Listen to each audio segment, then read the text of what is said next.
You ask Tiger to solve. This deals with linear equations with one unknown.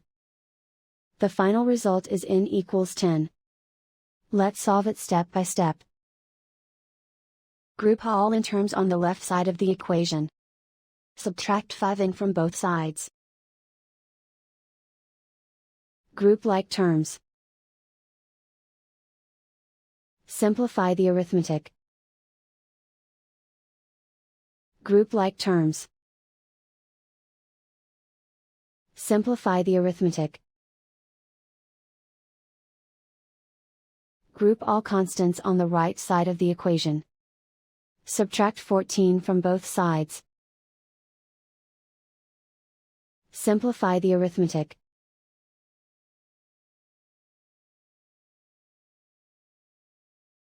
Isolate the n. Divide both sides by -2. Cancel out the negatives.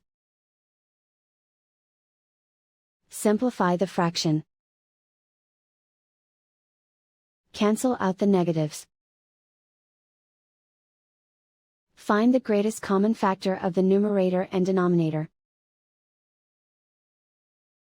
Factor out and cancel the greatest common factor.